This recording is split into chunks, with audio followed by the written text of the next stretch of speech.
জিয়ারত করতে আসছেন।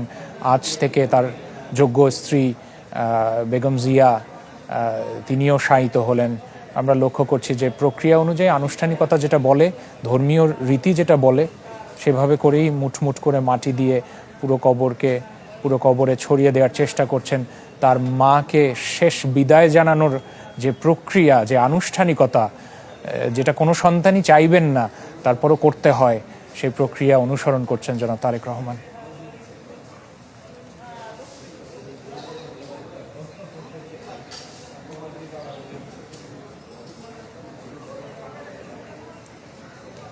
এরপর তার কর্ম থেকে যাবে, তার রাজনৈতিক বর্ণিল ইতিহাস, বর্ণিল ক্যারিয়ার থেকে যাবে। কিন্তু আজকের পর আর এই মুহূর্তের পর যারা নারী সদস্য রয়েছেন পরিবারের, তাদের কাছ থেকে শেষ স্পর্শ, সেই স্পর্শ নিয়ে নিচ্ছেন কর্মীরা। সেই মাটিও এই কবরে স্থান করে নিবে, এই কবরে ছিটিয়ে দেওয়া হবে। এখন পর্যন্ত খুব ধর্মীয় নীতি অনুসারে, রীতি অনুসারে শুধুমাত্র পুরুষ কর্মীরা বা পুরুষ সদস্যরা এই সমাধি কাজ করে থাকেন বা সমাধিস্থ করে থাকেন, আপনারা জানেন। এবং সেখানে পুরো প্রক্রিয়াটা অনুসরণ করা হয়েছে খুব স্বাভাবিকভাবেই।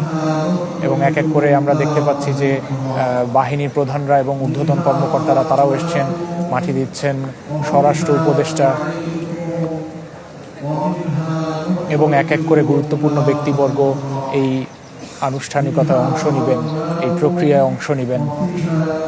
আপনারা জিয়া উদ্যান থেকে সরাসরি সম্প্রচার দেখছেন চ্যানেল 24-এর পর্দায়।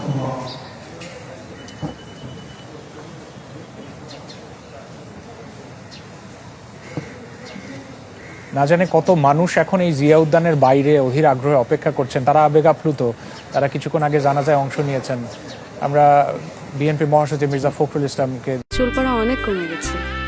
থ্যাংক ইউ মা। চুলের ভিটামিন জুই মাল্টিভিটামিন কোকোনাট অয়েল।